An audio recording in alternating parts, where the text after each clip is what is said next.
Rising from the ashes of a lost U.S. Air Force fighter competition, the F-18 Hornet has become the most numerous aircraft on U.S. Navy carrier decks over the last 3 decades. It has also notched up several important export sales in the face of stiff competition.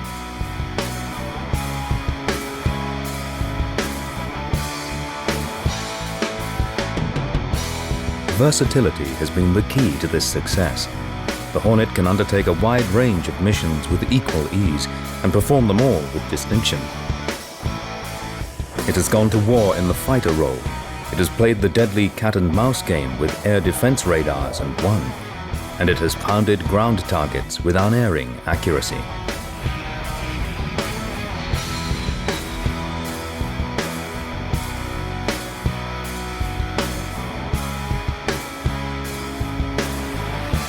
Continual development has ensured that the Hornet remains as useful today as it was when it entered service, and no aircraft has done more to pioneer the transition from conventional free-fall weapons to today's precision-guided munitions.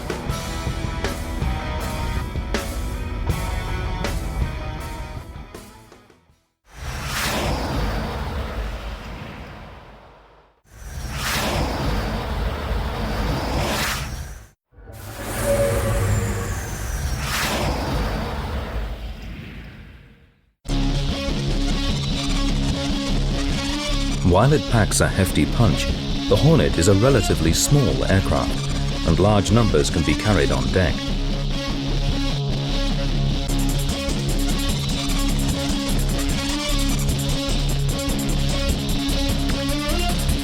It was primarily procured to replace the similarly small A-7 Corsair II, and to a lesser extent, the much larger F-4 Phantom.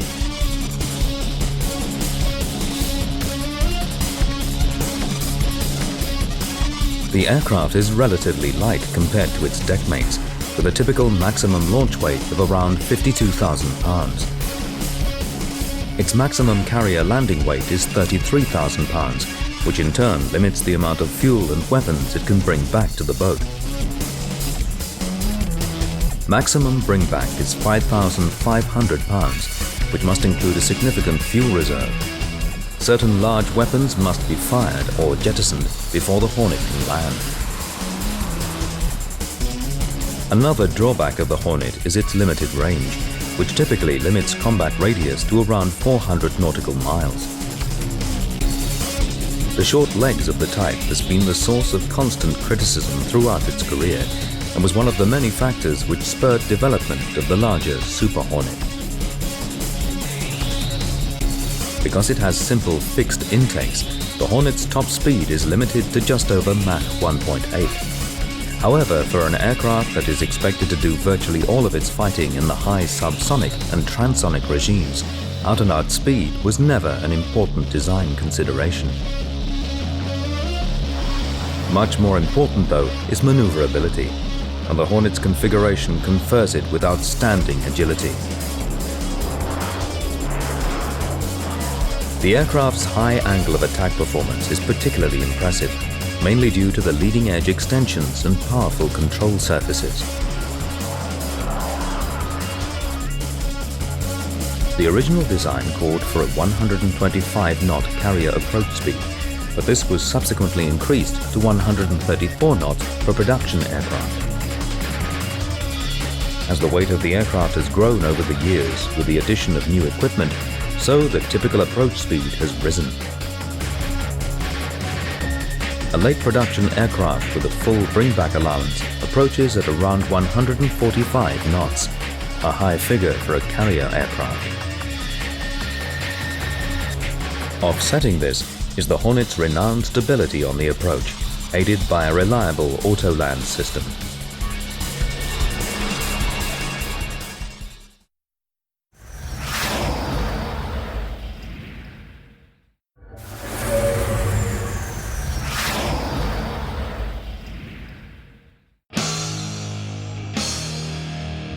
Having absorbed the lessons of the Vietnam War, the Hornet was designed with a gun from the start. The weapon is the trusty M61 20mm Vulcan cannon, with the 6 rotating barrels mounted above the radar. Up to 570 rounds of ammunition are carried in a drum that is located behind the radar, and which can be loaded by a belt feed through a side panel. For stores carriage, the Hornet has 9 hardpoints that can carry up to 15,500 pounds of ordnance. Short-range air-to-air missiles are carried on wingtip launch rails, while under each wing is a pair of pylons. The innermost pylons are plumbed for fuel carriage. The pylons are wide enough apart to allow the use of double racks for the lighter bombs and missiles. Under the fuselage is a centerline pylon, also plumbed, and on the lower corners of the fuselage are additional hardpoints. They are usually used for carrying podded sensors or for medium-range air-to-air missiles.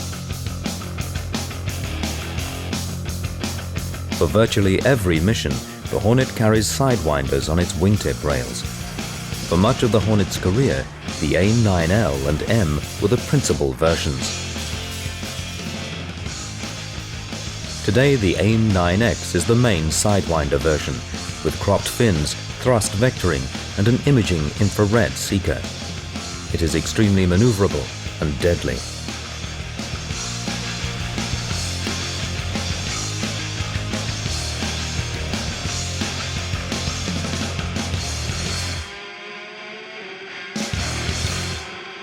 For medium-range engagements, the AIM-7 Sparrow was the principal weapon for much of the Hornet's career.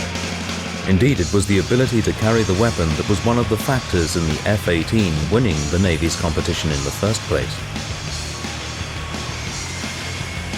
For pure fighter missions, the Sparrow can be carried on the underwing pylons or in the lower fuselage stations. Even on attack missions, Sparrows are usually carried on the fuselage if one or both of the pylons is not taken up with sensor pads. Since the 1990s, the AIM-120 AMRAAM has gradually supplanted the Sparrow. It can be carried on twin launchers under the wings, as here. The sophisticated weapons system of the F-18 makes it a highly effective free-fall bomber, and it also has a nuclear free-fall capability with the B-61 tactical bomb. Most loadouts are based on the Mark 80 series of bombs, such as the 500-pound Mark 82,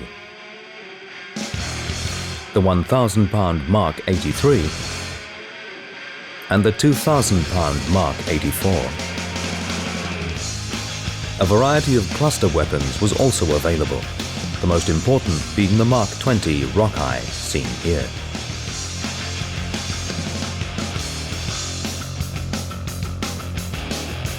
For the Marine Corps in particular, the rocket is an important store. Hornets typically carry 2 LAU-10 4-round launchers for the 5-inch Zuni rocket on the outer wing pylons. Equipped with smoke warheads, they are used to mark targets for other aircraft when the Hornet is operating the fast-forward air control role. While the Hornet is an impressive dumb bomber, nowadays it almost exclusively uses precision-guided weapons, which fall into 3 main categories.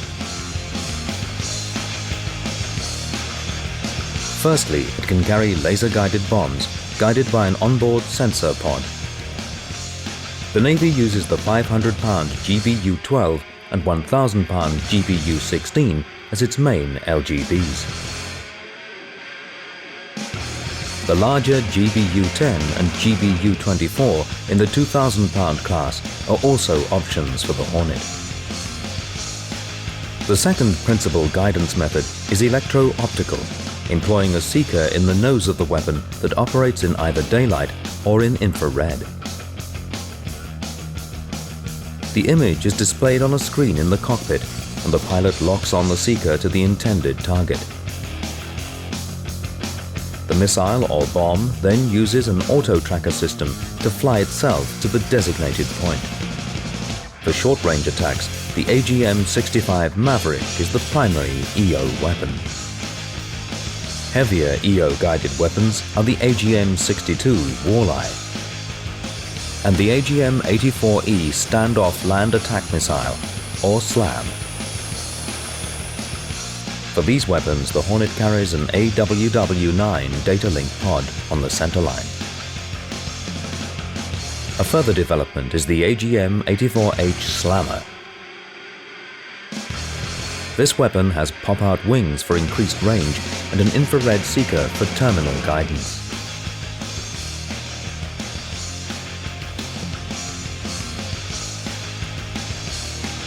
The final family of precision weapons use GPS guidance systems, which are much cheaper to procure than the other methods and can be used in all weathers, although they are not quite as accurate. The standard GPS weapon is the JDAM family, using GPS guidance kits strapped onto 500-pound, 1,000-pound and 2,000-pound Mk-80 bombs.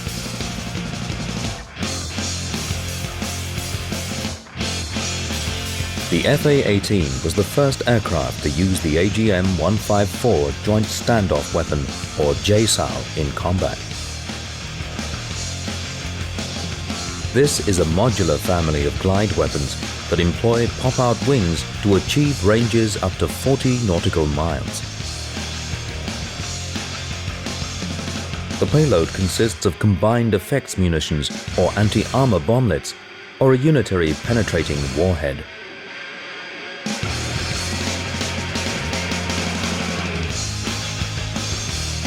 JSOWs have proven to be reliable and accurate and have been used against known air defense positions in Iraq, providing an alternative defense suppression weapon to the AGM-88 HARM missile, although the HARM remains the Hornet's primary anti-radar weapon.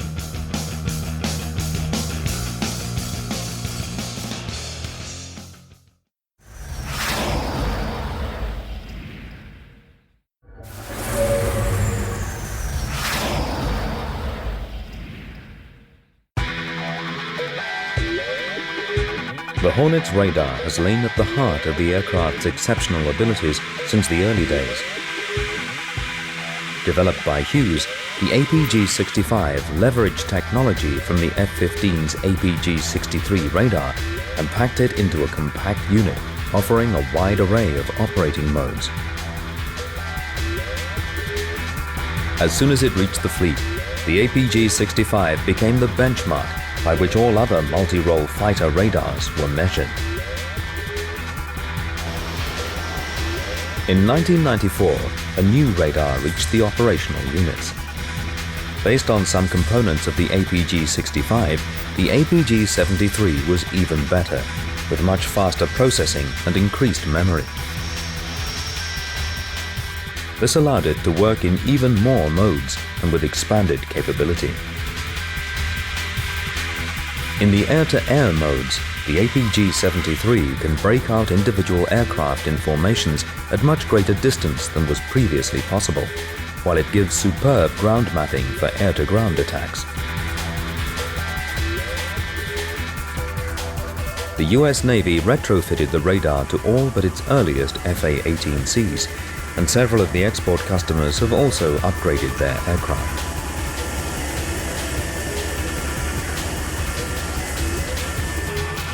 Recently, the Marine two-seat F-18Ds have had their APG-73 radars updated to V2 standard. Known as RUG-2, this upgrade adds a synthetic aperture mode that allows the radar to produce high-resolution radar pictures. The Marine D models can also accommodate the ATAR's reconnaissance system. This is a palletized system that is mounted in the lower forward fuselage behind the radar, where it replaces the cannon. Another Marine Corps D model speciality is the Lightning AT laser targeting pod that can be carried from the centerline or under an inner wing pylon. A number of podded systems are available to aid targeting, such as the AAS-38 steerable forward-looking infrared and the AAR-50 TIMS, a fixed thermal imager.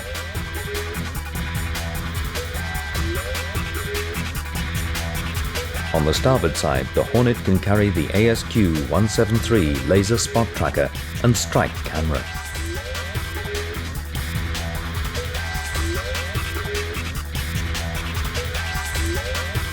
That capability came in 1992 with the AAS-38A Nighthawk, based on the earlier forward-looking infrared pod, but now incorporating a laser designator and rangefinder. This was superseded by the AAS-38B that also included a spot tracker, rendering the ASQ-173 obsolete. The Hornet boasts a good self-protection suite based on the ALR-67 radar warning system, ALR-50 missile alert system, and ALQ-162 jammer.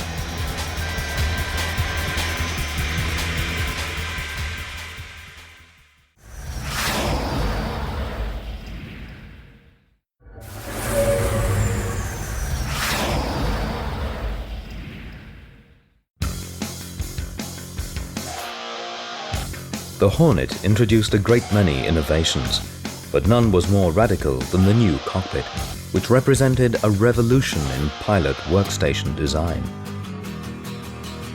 The Hornet's cockpit set the standard for others to follow, and its basic concept has been copied many times in subsequent fighter aircraft.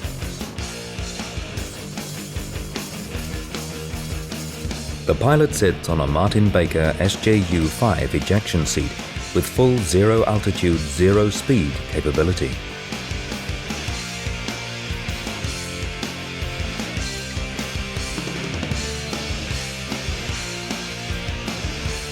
Right in front is a Kaiser AVQ-26 raster head-up display that can show a variety of flight data and targeting information, including infrared overlays from the tin's infrared. Below the HUD is the up-front controller, a data entry panel. Either side of the panel and immediately below are three monochrome cathode ray tube displays that can be used to show a wealth of data, from combined tactical situation pictures to aircraft checklists. To the right of the lower CRT is an attitude indicator and threat warning display, below which are flight instruments. Below the central CRT is a panel for controlling the ECM and other countermeasures, while to the left is a fuel gauge and engine warning light panel. Further aircraft system controls and communications and navigation switches are located in panels either side of the pilot. The most important functions, especially during combat, are controlled through the hands-on throttle and stick system, the Hornet being the first aircraft to fully offer this capability. Control of the radar and weapon system can all be undertaken without taking the hands from the flight controls. Surprisingly little has changed in the F-18's cockpit throughout its career. The only big change occurred with the introduction of the Lot 12 F-18C, the so-called night attack variant. In this version, the monochrome CRTs were replaced by new units with color stroke capability.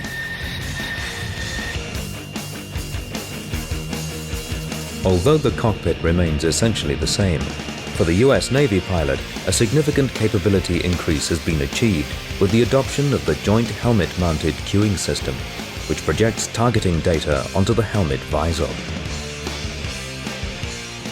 Among other things, this allows the pilot to designate targets by looking at them and to shoot the AIM-9X missile at very high off-bore sight angles.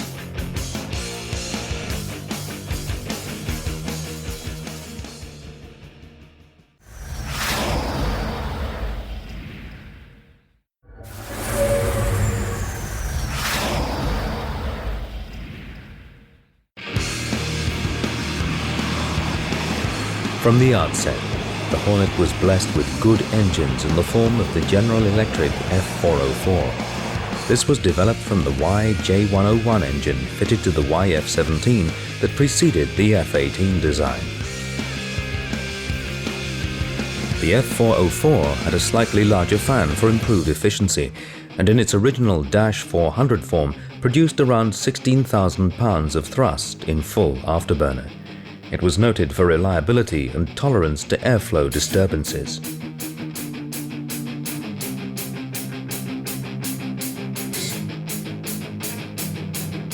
In July 1991, a derived engine took to the air in a Hornet, the F404-402. Dubbed the Enhanced Performance Engine, the Dash 402 used new materials and refined construction techniques to allow an increase in fan speed and greater engine temperatures. In turn, this produced greater thrust, up to 20% in certain areas of the envelope. For the F18, this reduced transonic acceleration times by 27% and reduced the time taken to get to 50,000 feet from brakes off by over 30%. Air is fed to the engines through simple fixed D-shaped intakes under the leading edge extensions.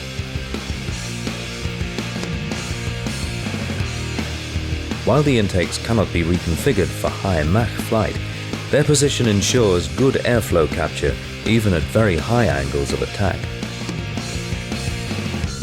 The intakes have a large splitter plate in front that stops boundary layer air getting into the intake. The excess air is spilled through a duct in the top of the wing.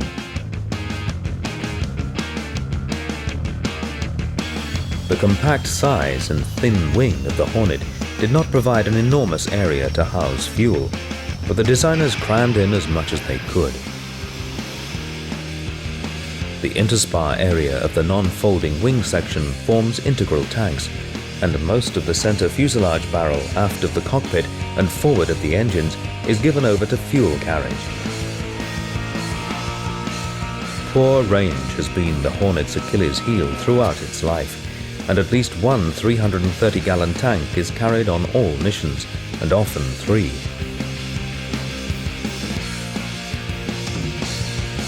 A retractable refueling probe extends from the starboard side of the nose.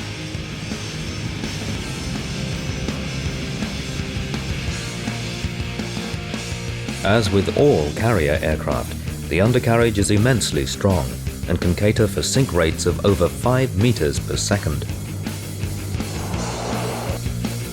The main wheels retract backwards in a complicated sequence, while the nose wheel retracts forwards.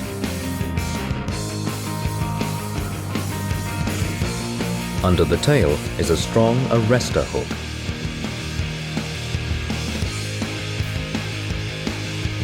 The Hornet was one of the first aircraft to use a digital fly-by-wire flight control system. Roll control is provided by a mix of ailerons on the outer wing panels and differential use of the tailerons. These large and powerful all-moving surfaces are set well back for maximum pitch control authority when operating in parallel. Yaw control is handled by rudders mounted on the twin fins. Because the fins are canted outwards, the rudders can also provide a pitching moment. For catapult launches, they are towed in to provide a nose-up trim.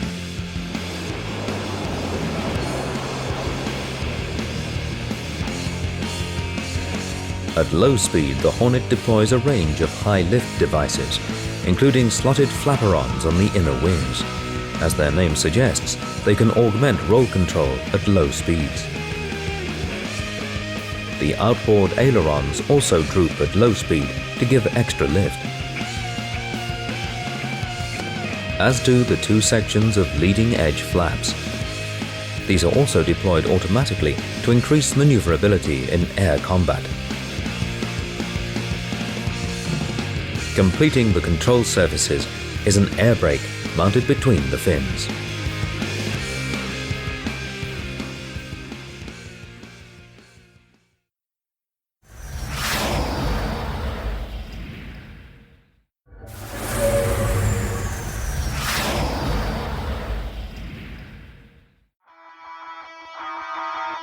The first production Hornet was handed over to the US Navy in May 1980 the first recipient being VFA 125, the training unit at Lemoore in California.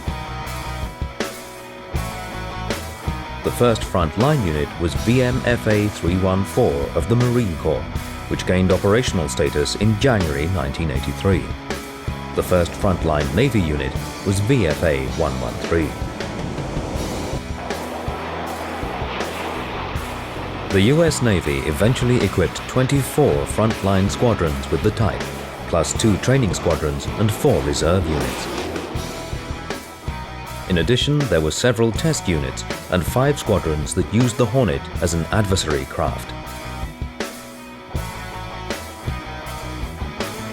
Perhaps the best-known user of the Hornet is the Naval Flight Demonstration Squadron, better known as the Blue Angels.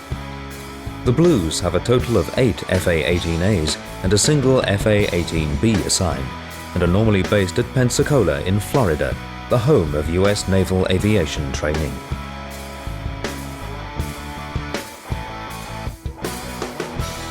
The team has flown the Hornet since 1986 and puts on a loud and impressive display of formation aerobatics with 6 Hornets. A speciality is mirror formation flying.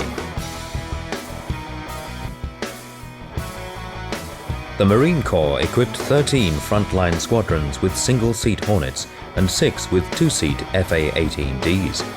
1 training squadron and 2 reserve units also got Hornets.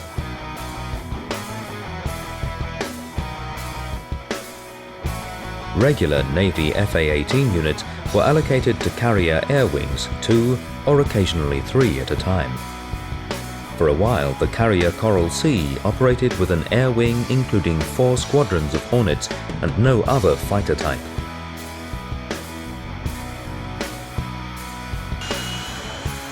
Although they are normally shore-based, Marine Hornet squadrons are routinely deployed with carrier air wings to augment the Navy's fleet. The Hornet first saw action against Libya in 1986, but its first major campaign was the Gulf War in 1991. Hornets flew from 6 carriers in the Gulf and Red Sea, mainly undertaking attack and defense suppression missions. 2 Iraqi MiGs were shot down by Hornets on the first night of the war, although 1 Hornet was lost to a MiG-25.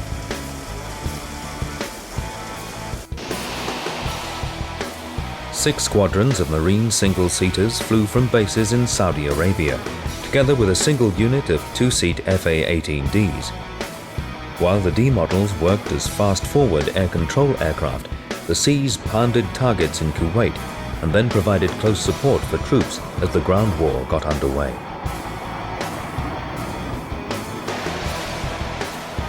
Throughout the 1990s, Navy Hornets remained active over Iraq, policing the no-fly zones and occasionally attacking air defense targets.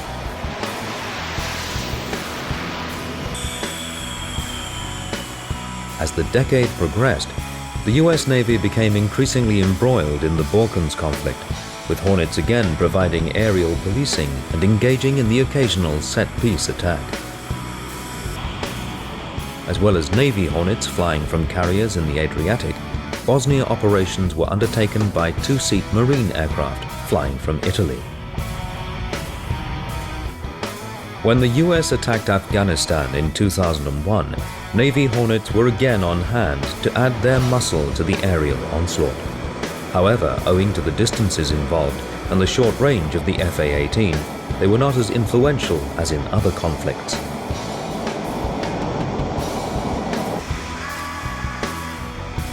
Range was not a problem when the continual actions of Iraq turned to a full-scale air campaign in 2003.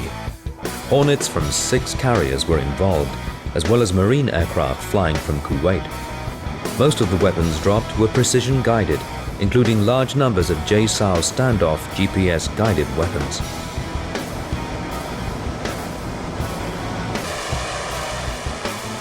Since the end of the air campaign, Hornets have played their part in keeping watch over Iraq and supporting operations by ground forces. Canada was the first export customer for the Hornet, buying 98 FA-18As and 40 FA-18Bs. The Hornet was designated CF-188 in Canadian service. They served at home in the air defense role and were also deployed to West Germany as part of Canada's NATO contribution until the end of the Cold War. Canadian Hornet saw action during Operation Allied Force over Kosovo, and the fleet has been upgraded with APG-73 radar and other improvements. Australia also bought the Hornet, acquiring 57 AF-18As and 18 AF-18Bs. All but 2 of them were assembled in Australia from kits supplied by McDonnell Douglas. Hornets equipped 3 frontline squadrons and a training unit. Although headquartered at Williamtown in New South Wales, the Australian Hornet Force also mans detachments across the north of the country to face the most likely axis of attack. In 2003, a squadron took part in the air campaign over Iraq.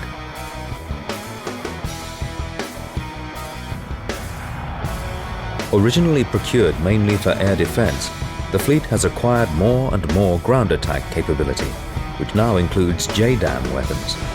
The fleet has undergone a major update program, including a structural reworking, the installation of APG-73 radar, and the integration of the ASRAAM missile in place of the Sidewinder.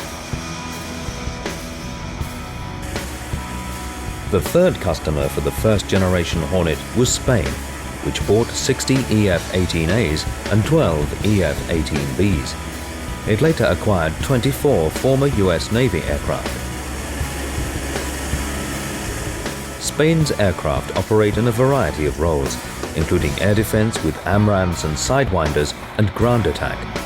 They also have the ability to carry the HARM anti-radar missile.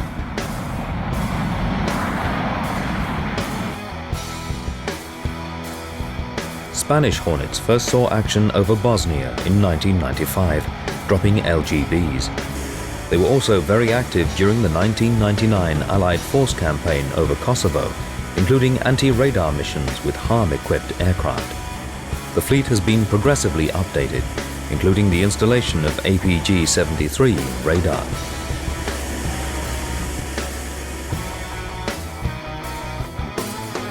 The other Hornet customers have all acquired second-generation aircraft. Kuwait's Air Force bought 32 KAF-18Cs and 8 KAF-18Ds to form its main fighter force.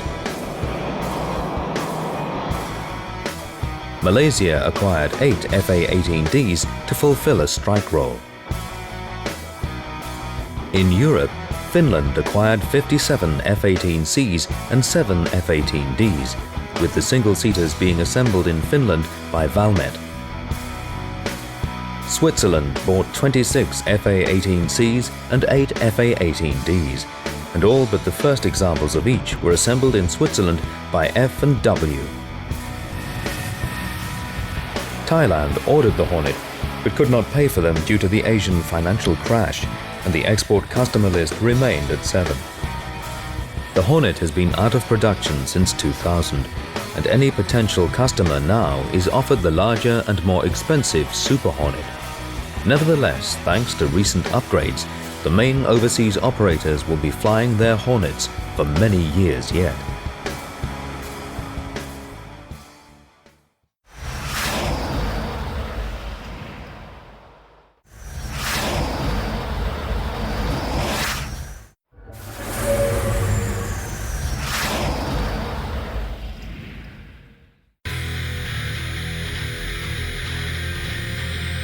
The term multi-role could have been coined for the Hornet, and as the aircraft has matured, more and more missions have been thrust upon it.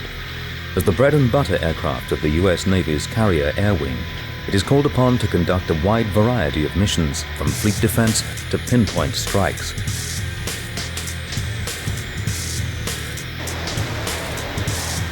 If an air wing is undertaking a major attack against a well-defended set of targets, the main element of the strike package will be made up of Hornets. Within that package, the FA-18s will be assigned a number of roles.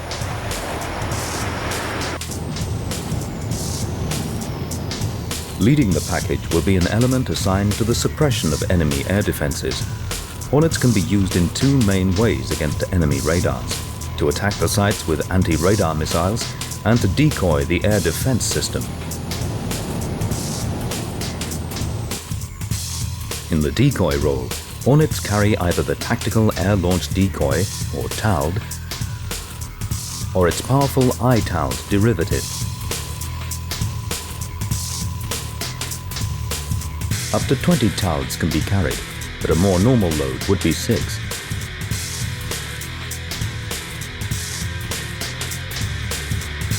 For the lethal seed role, the Hornet carries up to 4 AGM-88 HARM anti-radar missiles. Or for attacks against known radar positions, the AGM-154 JSOW might be employed. In the main body of the strike package are the bomb carriers. A wide range of weapons is available, but today the favorites are laser-guided bombs such as the GBU-12 and GBU-16. And GPS-guided weapons such as the JDAM shown here or the JSOW.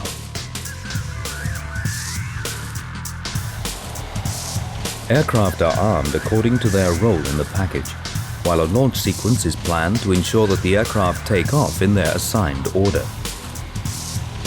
At the appointed time, the strike package is launched, requiring intense concentration from deck and aircrew to get a large number of aircraft into the air in a short time.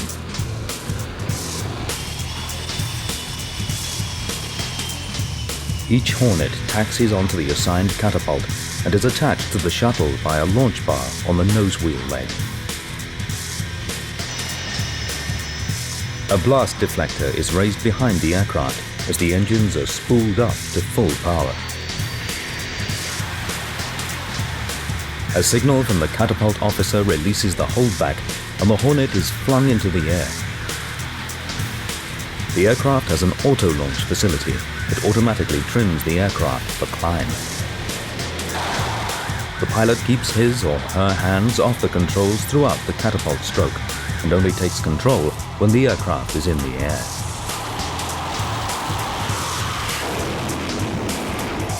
The Hornet's main weakness has been its short range, and after launch the aircraft will very likely refuel on their way to the target area. The carrier air wing has always had tankers which can provide fuel. Earlier it was KA-3 Sky Warriors and KA-6 Intruders, and latterly S-3 Vikings, or today's Super Hornet. For a big package, however, the Navy would probably also use Air Force assets such as the KC-135 and KC-10.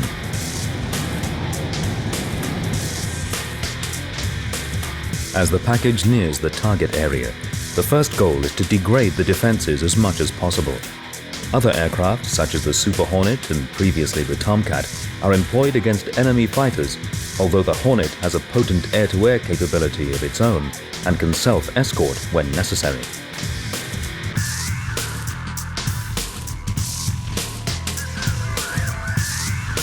In the opening attack, however, the F-18's main job is to take on the air defense and SAM radars.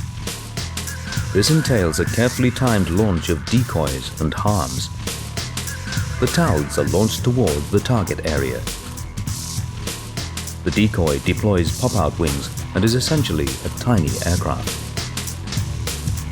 On board are radar emitters that make the TALD appear on radar as a full-size aircraft.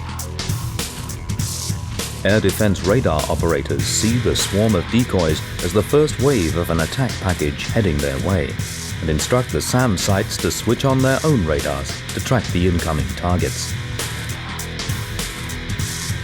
Meanwhile, the harm-carrying Hornets have launched a salvo of missiles over the top of the decoy swarm. With the decoys enticing the SAM sites to switch their radars on, the harms can home in on the emissions and destroy the radars. This initial onslaught is designed to degrade the defenses to the point where the main body of the package can attack in a safer environment. Further, HARM carriers may follow up with a second missile launch into the target area just before the attack package arrives to make sure that surviving SAM radars are destroyed or are turned off during the attack phase.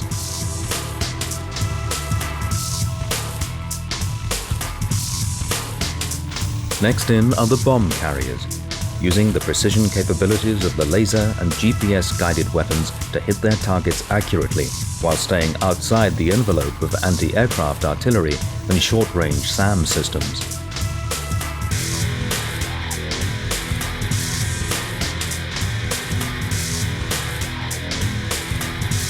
HARM carriers remain on station to attack any radars that may pop up to threaten the force. Once the targets have been attacked, the package withdraws under fighter cover and returns to the carrier. The deck crew then swing into action again to recover the force to the carrier as quickly and as safely as possible. This requires a carefully choreographed effort to move the aircraft quickly around the deck after they have trapped to avoid clogging the landing deck.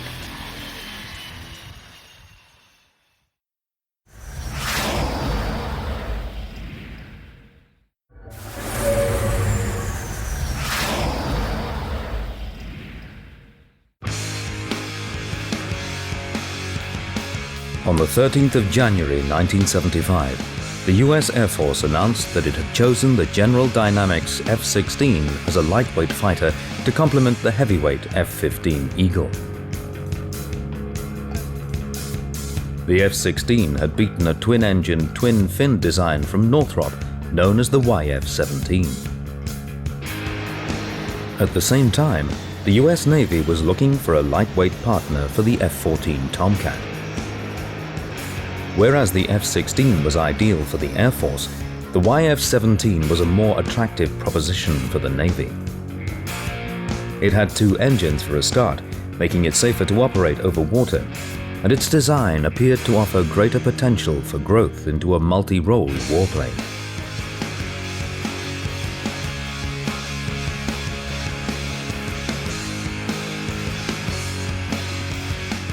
To sell the YF-17 to the Navy, Northrop teamed up with McDonnell Douglas, the latter taking the lead of the carrier-based fighter program. In May 1975, the Northrop-McDonnell Douglas team was declared the winner of the competition, easily beating a navalized version of the F-16. However, turning the YF-17 into a carrier-borne fighter that satisfied the Navy's requirements was no easy matter.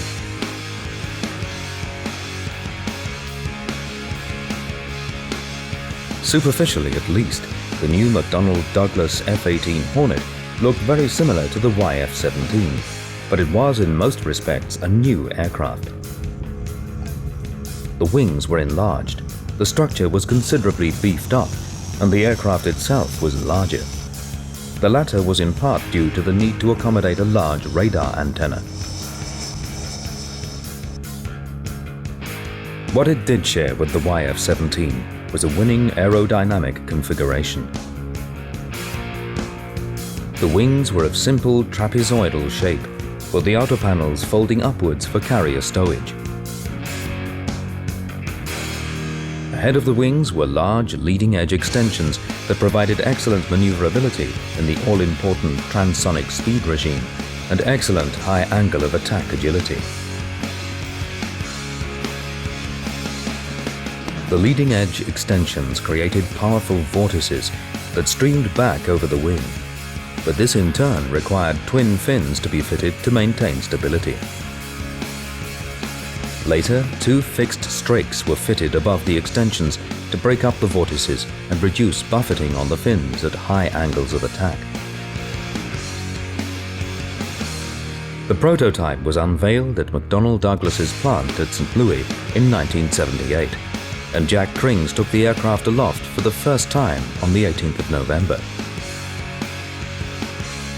By the following January, Navy test pilots were flying the F-18, and all were impressed by its performance, maneuverability, and stability on approach.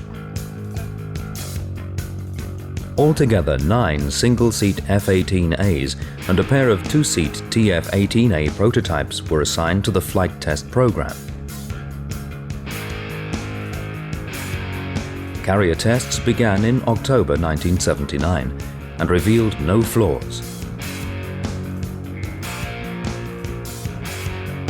Initially, it was thought that separate F-18 fighters and A-18 attackers would be built, but when the first production aircraft appeared in 1980, the type had full multi-role capability and was designated FA-18A.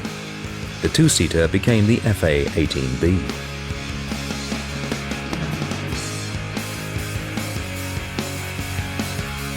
"371 FA-18As were built for the Navy and Marine Corps, augmented by 40 FA-18Bs that were used almost exclusively for training.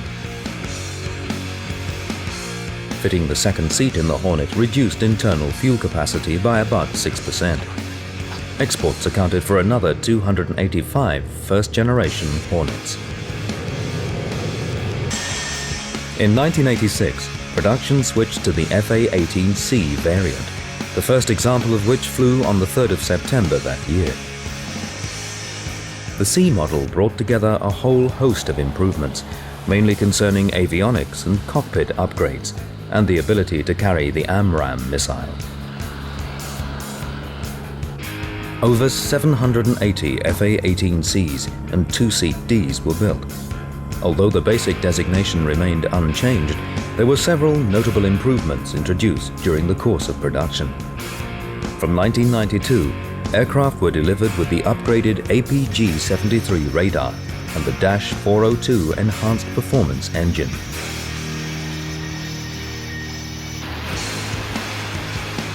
Fully night-capable Hornets appeared with Lot 12 production, providing a major leap in capability. Two-seat Hornets for the Marine Corps went even further.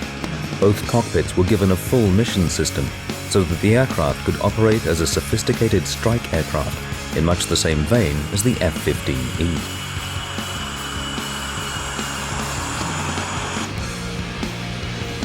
Late production FA-18Cs were also given some stealthy features. The careful use of radar-absorbent material in key areas such as engine intakes and the radar bulkhead significantly reduced the radar cross-section. In 1996, McDonnell Douglas merged with Boeing, with the combined company's products using the latter's name. By this time, work was well underway on the Super Hornet, as it was realized that the legacy Hornet airframe had largely reached the limits of its development potential. Further improvements will maintain the type's combat viability, and it will be a vital part of the carrier air wing for years to come. But for the longer term, the larger and more sophisticated Super Hornet offers masses of growth potential.